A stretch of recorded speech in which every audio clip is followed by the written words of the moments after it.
يا مساء الفل. عاملين ايه جميعا؟ مساء الفل على الجميع.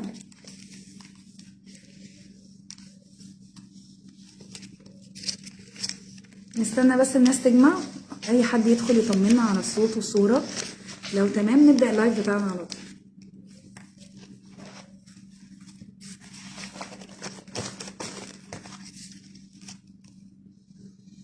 مساء الفل على الحلوين. عادة بيبقى عندي مشاكل انتوا مع التعليقات، يعني الناس ببقى شايفة الناس المفروض بتكتب بس مش بشوف التعليق بسرعة يعني. فأي حد من الناس اللي دخلت يقولوا لنا أخبار الصوت والصورة ايه. لو تمام نبدأ على طول. الصوت والصورة أخبارهم ايه؟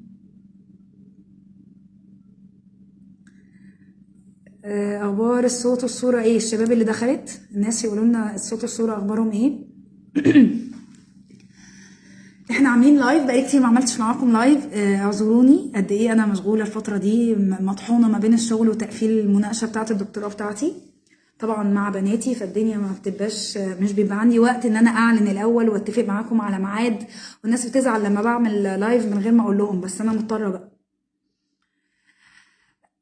احنا هنتكلم النهارده في اللايف ده عن ازاي نوصل لاولادنا المقاطعه، وهل صح ان احنا نقول لهم كده ولا لا، وهل ده مهم ولا لا. فهو ده موضوع اللايف بتاعنا، المقاطعه لاخواتنا، علشان خاطر اخواتنا في فلسطين، مقاطعه المنتجات الاسرائيليه والامريكيه، او كل من يساند الكيان الصهيوني باي شكل من الاشكال.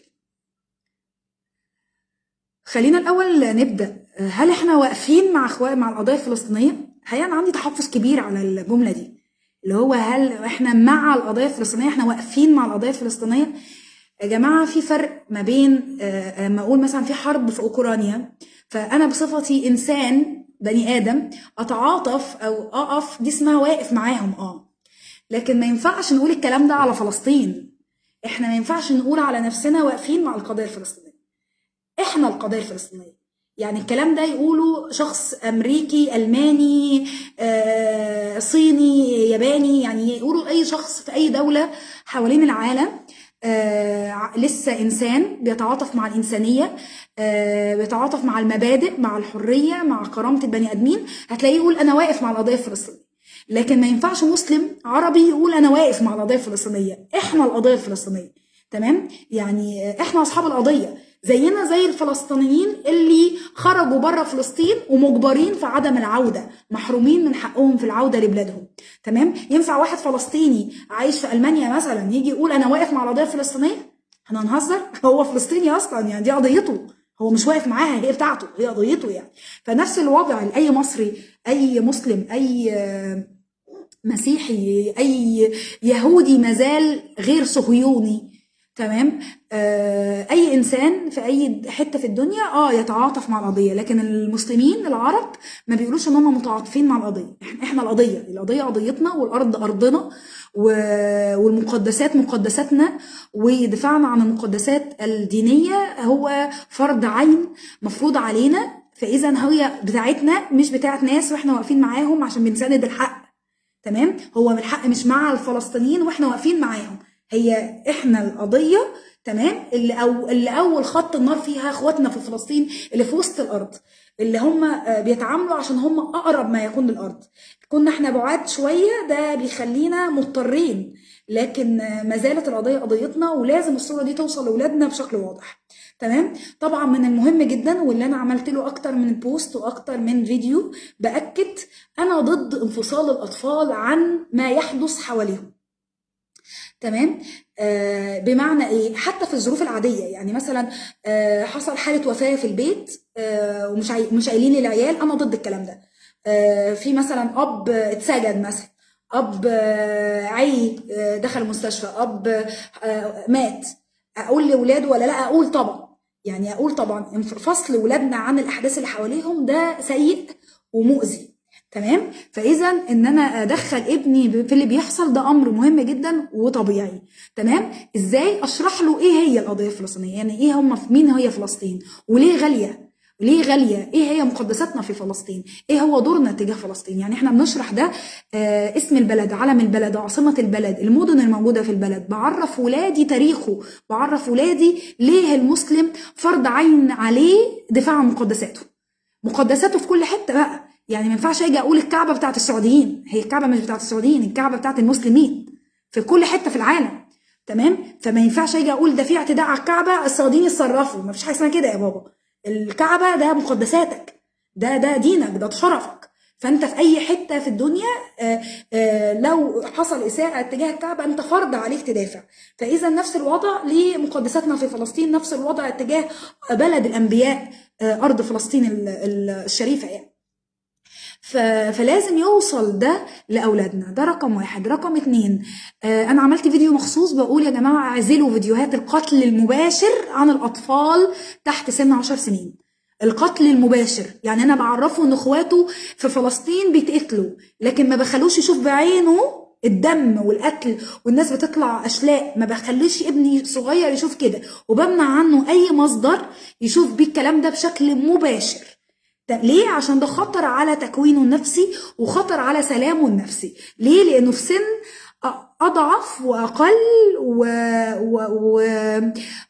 وصلابته النفسيه اضعف من انه يقدر يقاوم كل القدر ده من العنف من الدم ومن الايذاء ومن الخطر.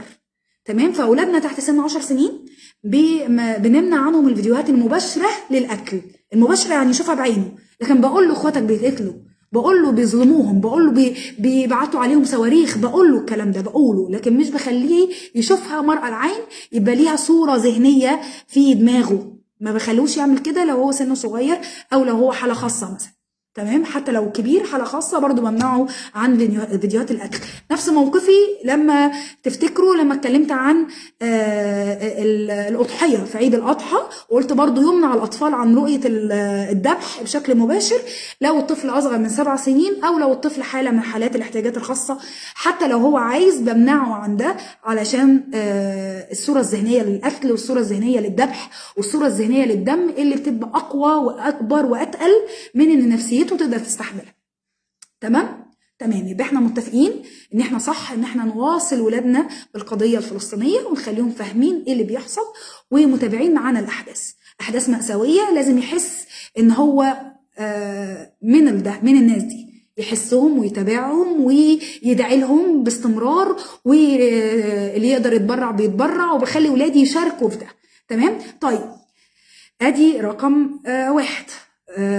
يبقى احنا القضية. رقم 2 ان انا بخلي اولادي يتواصلوا مع القضية بتفاصيلها وبعرفهم كل التفاصيل بكل الطرق، زي المسرح العرايس او التمثيل، لعب الادوار، زي الرسم والتلوين، يبقى بيلون العلم الفلسطيني وعارف الوانه ويشوفه، زي القصص ان احنا نحكي له قصة من الاول بقى ليه فلسطين غالية، وليه من اول فلسطين بلد الانبياء، والحكاية بدأت ازاي وايه اللي حصل لهم ونتج عنه اللي هم فيه النهاردة، وهكذا. تمام؟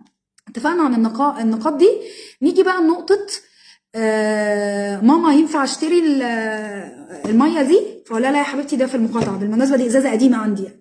تمام؟ لا يا حبيبتي دي من المقاطعة. تمام؟ طيب يعني ايه مقاطعة واشتري ايه؟ فاحنا هنشتري مثلا النوع ده مثلا يعني. فيعني ايه مقاطعة؟ دلوقتي احنا انا هشرحها لحضراتكم بالطريقة اللي هتشرحوها بيها لاولادكم ايا كان سن الاطفال. من بعد 3 سنين هنقول الكلام ده. ايه هي المقاطعه؟ ان دلوقتي فلسطين في حرب كبيره جدا، تمام؟ مش ضد الكيان الصهيوني بس، والا كانت الموضوع خلص، لو هم بطولهم كنا قدرنا نعمل ده من زمان. لكن الكيان الصهيوني ده بيساندوا دول كتير من العالم. الدول دي ابرزهم سواء كان صهيوني ومعهم امريكا ودول تانية بتساندهم. يعني ايه بتساندهم؟ يعني بتبعت لهم اسلحه يضربوا بيها اخواتنا هناك، يعني بتديهم فلوس يشتروا بيها رصاص ومعدات يقتلوا بيها اخواتنا هناك. يعني بتساندهم عالميا وبتضحك على العالم علشان يطلعوهم غلابه يا عيني، ويطلعوا اخواتنا هم اللي وحشين وبيضربوهم. تمام؟ فالناس دي لازم احنا ناخد منهم موقف. تمام؟ فايه الموقف اللي نقدر ناخده؟ ان احنا ما نشتريش منهم حاجه، احنا هنقطع علاقتنا بيهم خالص، هنخاصمهم خالص. فمن ضمن المقاطعه دي، تمام، واللي هي حيلة قديمة جدا وكانت موجودة على أيام الرسول وموجودة من قبلها، فكرة المقاطعة الاقتصادية موجودة يعني من زمن طويل جدا، إن احنا نقاطع فئة معينة من الناس اقتصاديا، يعني لا نشتري منهم ولا يشتروا مننا ولا نتعامل معاهم ولا يتعاملوا معانا، ونجبرهم على رؤية موقفنا اللي بيساند اخواتنا، اللي احنا اتفقنا ان احنا القضية، احنا مش ناس بس بتساند القضية، احنا القضية اصلا. تمام. طيب الجزء الاقتصادي ان انا ما اشتريش منهم. هو دلوقتي دي بشتريها مثلا بجنيه، فرايح او مثلا ب5 جنيه، فرايح منها الجنيه للناس دي بياخدوا منها مبلغ، فبيروح تاني للي بيقتل اخواتي. فاحنا ايه، علشان نثبت لهم ان احنا مش معاهم بشكل عملي، فانا مش هشتري الازاز. يعني دلوقتي يا ماما هي دي اللي هتأثر. الكلام ده اصلا يا جماعه مش في العقيده الاسلاميه. يعني العقيده الاسلاميه احنا لا بنتحاسب فردي، فماليش دعوه انت قاطعت ولا لا، انا هقاطع. تمام، لو بطولي قدام الله هقاطع. تمام، كل اللي في ايدي اعمله من دعاء، من تبرع، من كلام عن الامر، من تبصير العالم باللي بيحصل هناك، من مقاطعه فعليه، كل اللي تقدر تعمله اعمله. طب هو ده ينفع ولا ما ينفعش، هو ده يأثر ولا ما يأثرش، ده دي مش كلام في عقيده المسلمين اصلا. المسلمين ما بتقولش كده، الله علمنا في الاسلام ما نعملش كده اصلا. ليه؟ لان احنا بنتحاسب فردي، كل واحد بيروح يتحاسب بطوله. فلما اتحاسب بطولي اقول على اللي انا عملته، ماليش دعوه بقى ده ليه اثر ولا ملوش اثر. حتى في القصص الانبياء، في انبياء اصلا يوم القيامه هيدخلوا من باب الانبياء ومعهمش حد، يعني ما حدش تبعهم، يعني ما هم ما نجحوش في التاثير على حد اصلا. هل ده يقلل من كونهم انبياء؟ لا. هل كده خلاص ما يستاهلوش كده، ما لهمش امه؟ لا، هي هم عملوا اللي عليهم، ربنا قال لهم اعملوا كذا عملوه، خلاص بقى الناس مشيت وراهم، ما مشيتش مش موضوعنا. فدلوقتي احنا بنعمل عشان انت يكون عندك مبدأ، يكون ليك قيمة قصاد نفسك، مش عشان حد، مش عشان الأثر، مش عشان 1 ولا 1,000,000، مش مالكش دعوة. اتحاسب على نفسك وركز في أفعالك. تمام. طيب دي نقطة تانية. هل بقى الموضوع ده مؤثر؟ مؤثر جدا، مؤثر جدا. ليه؟ لأن البيزنس ليه قواعد تانية خالص. ليه؟ لأننا كتير، احنا ناس كتير، عددنا كتير. تمام؟ فطبعا مؤثر.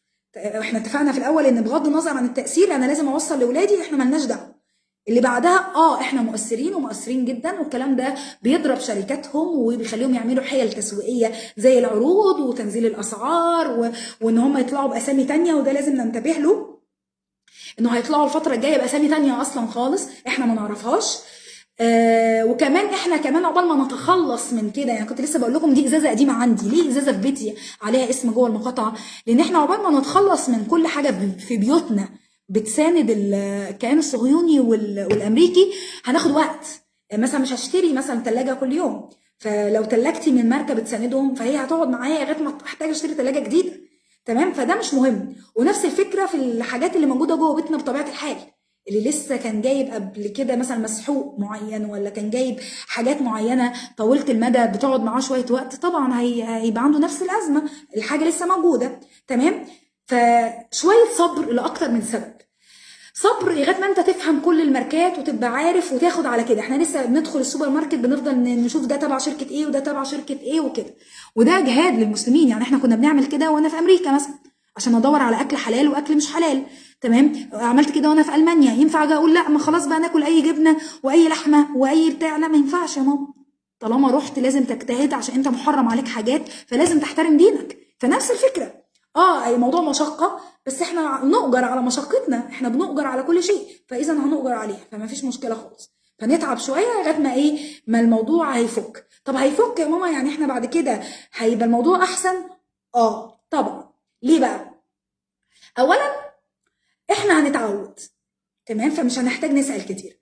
ثانيا الشركات المصريه اللي يعني اتخذت قلم على اخوانا ما لحقوش عقبال ما يعملوا خطوط انتاج جديده، يعملوا خطه تسويقيه جديده، يجيبوا عماله جديده، يشتغلوا على نفسهم، يشتغلوا على الجوده. ما هو ما كانش معاه فلوس، ما كانش حد بيشتري منه، فلسه هم ما ظبطوش حالهم، فياخدوا شويه وقت عقبال ما يقفوا على رجلهم. ده من ناحيه. من الناحيه التانيه ان هتظهر شركات منافسه، ما الحكايه عرض وطلب.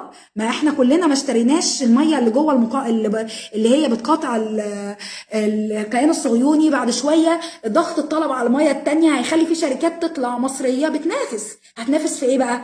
في جوده وفي سعر. فخلاص الموضوع هيبقى فيه بدل الاختيار 10 وبقى ايه ده الكولا دي طعمها وحش والكولا دي طعمها حلو. لا، هنلاقي بقى الوحش هيتعدل ويلم نفسه ويحسن جودة، يا هيطلع منافس ياكله ويبقى منافس مصري ويعرف يشتغل على ده.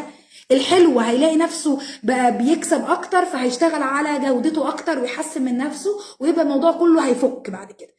ايه ده؟ طيب ما هو ناس غلابه شغالين فيها. ده كلام فارغ ومش موجود عندنا اصلا. يعني في نفس المنطق اروح اشتري خمره بحجه ان اللي بيبيع الخمره ده يكسب عشان حرام عنده بيت وعيال. ده كلام فارغ. احنا بنتحاسب على نفسنا ومؤمنين ان الرزق بايد الله. فاللي شغال معاهم بعد شويه بقى هيستغنوا عنه، هيروح يشتغل عند شركه تانية. فعادي الشركه التانية بقت شغاله اكتر، فبدل ما كان عندها 10 موظفين بقى عندها 100. فهتجيب الموظفين منين؟ ما هو هتجيبهم من الناس التانيين وهكذا. فكلها مساله وقت. فما بلاش نلعب لعبه ايه الاعتماد على العواطف ومعلش حرام وبتاع. ده كلام فارغ.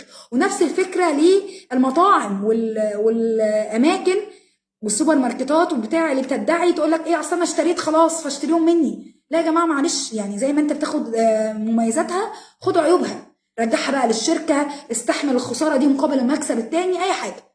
تمام؟ ففكره انك تجبرني اشتري عشان انت خلاص اشتريت، ده كلام فارغ برضه. حرام ولا مش حرام؟ الحلال بعينه اللي احنا بنعمله ده. تمام؟ يبقى احنا اتفقنا ان احنا هنعرف ولادنا القضيه، واتفقنا ان احنا هنشرح لهم الموضوع ونشرح لهم يعني ايه مقاطعه وايه هي المنتجات. انا خلال ايام بناتي الاثنين كان كل كلامهم، كل لسان حالهم هو ده معانا ولا مش معانا؟ ماما هو كذا معانا، هو كذا مش معانا، ينفع اجيب كذا، ينفع اجيب كذا. حتى البنت الكبيره اللي هي مثلا بيبقى معاها فلوس تقدر تشتري من غيري برضه بقت بتعمل نفس القضيه. يعني بقت بترجع لي وتسال وماما ابعتي لي الكارت ده اللي هو عليه الاسامي اللي مش معانا، يعني ابعته لي على الواتساب علشان انا بحتاجه وبتاع. خلاص كلنا هتبقى جزء من عاداتنا وهنتحول كلنا لده، وعينينا هتعتاد على الماركات التانية. زي ما قعدوا صرفوا مليارات الفلوس على الاعلانات لغايه ما خلوا عينينا تعتاد على الماركات اللي بتدعم الكيان الصهيوني. ولازم كل واحد يتحمل عواقب الامر بتاعه. زي ما هم وصل بيهم الحال ان هم ما يخفوش المسانده اللي بيساندوها للكيان الصهيوني. تمام؟ رغم ان ده في عالم البيزنس مفروض ممنوع، وان البيزنس ملوش علاقه بالتوجه السياسي او الديني او غيره، ورغم كده كانوا بيساندوهم على انها قضيه مبدا. خلاص انت سانده بقضيه مبدا وانا سانده قضيه مبدا.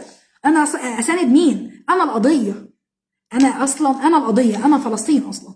فاذا فكره المقاطعه فكره تربويه ونوصلها لاولادنا. ويا حرام يعني ولادنا يبقى نفسهم في كذا وما يروحوش. زي ما انا بعلم ابني يصوم ويبقى نفسه ياكل وما ياكلش، بعلم ابني انه لما يكون عندك مبدا تدافع عن مبدأك وتستحمل حتى لو ما فيش بديل، تستحمل حتى لو البديل وحش. فعيب ان احنا نتكلم في اكل وشرب والكولا دي وحشه والجبنه دي مش معانا والبتاع ده. يعني عيب يكون هي دي ازمتنا في ظل ناس بتفقد عمرها كله في سبيل القضيه. فيعني تمام، ده نصيبنا من الجهاد اللي نقدر عليه واللي في ايدينا. تمام؟ فاحنا ما بنحقرش من الامر شيء، وبنعلم ولادنا انه بيبذلوا كل اللي يقدروا عليه من جهد، من دعاء، من تبرع، من مقاطعه. كل اللي تقدر تعمله بتعمله عشان انت يكون عندك مبدأ، مش عليك اثر ولا ملكش وليك لازمه ولا ملكش واصلها ليها يعني ال10 جنيه بتاعتي اللي هتفرق والكلام ده. احنا ناس بتشتغل بتاعه مبدأ، عندها مبدأ وتشتغل على اساسه. تمام؟ كان نفسي اعمل لكم لايف اتكلم فيه عن بعض البوستات اللي نزلتها الفتره اللي فاتت، واللي كنت بقول فيها كام نقطه، بس يعني جه الموضوع ده كان مهم وحسيت ان انا عايزه اتكلم فيه مع حضراتكم، لان قد ايه موضوع المقاطعه لكل المنتجات اللي بتدعم الكيان الصهيوني مهم واجباري ودائم. احنا هي مش موضه، احنا مش في حاجه مستنيينها تحصل عشان لما تحصل نرجع في كلامنا. يعني حتى لما نستعيد الارض ويستعيد كل ذي حق حقه وناخد ارضنا ومقدساتنا، برضه ما ينفعش ننسى اللي كان بيدعموا الناس اللي قتلوا ولادي وقتلوا اخواتي وقتلوا اهلي في فلسطين. يعني حتى بعد ما نكسب مقدساتنا بالكامل برضه هنكمل مقاطعه، لان الامر ما خلص، اللي ماتوا دول لهم حق، فخلاص الموضوع خلصان، احنا كده كده هنقاطع ومكملين في المقاطعه. فهي مش مثلا بلد اساءت للرسول وطلعوا بيان اعتذار عن الاساءه فاحنا مستنيين البيان، فلما يطلع البيان الاعتذار خلاص بقى نسيبهم. لا يا جماعه، هو الموضوع دائم وقائم وهيفضل قائم ليوم الدين. فاذا احنا مستمرين على كده. يعني للاسف احنا اتاخرنا كتير. قضيه فلسطين مش قضيه جديده، اخواتنا بيموتوا بقالهم 75 سنه. فاذا هي الموضوع مش حاجه جديده جدت فيلا نعمل كده، لكن يعني كل امر الله خير جد فيه ان احنا خدنا بالنا ان احنا نقدر نعمل حاجه. احنا كنا مصدقين الكلام القديم، زي ما في ناس زمان صدقت ان الفلسطينيين باعوا ارضهم. حتى لو باعوا ارضهم هي فلسطين مش للبيع اصلا. يعني لو جه النهارده حد فهمني ان السعوديين باعوا الكعبه، هل هو بمزاجهم؟ يعني هي المقدسات مش للبيع اساسا، حتى لو اللي قاعدين على الارض باعوها، وده ما حصلش. والا ما كانش زمانهم بيدفعوا دمهم لغايه النهارده، بيدفعوا اولادهم بمنتهى اليقين والايمان اللي في الدنيا النهارده، بيدفعوا حياتهم واولادهم في سبيل القضيه. لو كانوا بايعين دي مش سلوك ابدا ناس بياعه، مش سلوك ناس باعت ارضها وجايه دلوقتي تموت عشان خاطرها. فده كان باع، كان مشي، لكن هو ما مشيش، كان فضل قاعد. فاذا اتضحك علينا زمان واتقال لنا ده باعوا ارضهم، واتقال لنا ده هم مبسوطين مع الكيان الصهيوني وفي تطبيع والدنيا زي الفل. كلام فارغ، كلام فارغ. زي روضوه وسائل الاعلام ايام ما كان الاعلام كله في ايدهم. دلوقتي عشان بقينا احنا كمان لينا صوت واحنا كمان قادرين نوصل راينا ونوصل كلامنا، فبقت الحسابات بقت مختلفه. تمام. فزي ما احنا اشترينا زمان ان احنا ملناش لازمه وان المقاطعه ملهاش لازمه وده كلام فارغ وكلها مساله وقت وهتبطله، واصلا انت بمقاطعتك مالكش قيمه، زي ما اشترينا زمان كده، احنا دلوقتي فهمنا ان الموضوع ملوش علاقه بالقيمه وتاثيرها فيك، حتى انت مش هتبقى فقير. يعني الكيان الصهيوني والامريكي وكده مش هيفقروا لما احنا نقاطعهم، مش مشكله. المهم انا يوم القيامه لما اقبض اقول يا رب انا عملت 1 2 3 وده كان كل اللي اقدر اعمله، ما كانش في ايدي حاجه تاني. تمام. فاحنا نتمسك باللي في ايدينا وما نتهاونش فيه، ونوصل ده بيقين لاولادنا، وما نيأس وما نزهقش، ونخلي دايما الموضوع مساله مبدأ وتربيه اكتر ما هو ازازه ميه. تمام. ده اللي انا كنت عايزه اقوله في موضوع المقاطعه واولادنا. لو في اي اسئله قولوا لي بخصوص الموضوع ده. شكرا ليكم جدا جدا جدا. كان في واحده في البوست اللي قبل ما اعمل ده على طول بتسالني عن مكاني. انا مكاني في حدائق الاهرام في البوابه الرابعه. ابعتي رساله على رسائل الصفحه واحنا هنرد عليكي بكل التفاصيل ان شاء الله.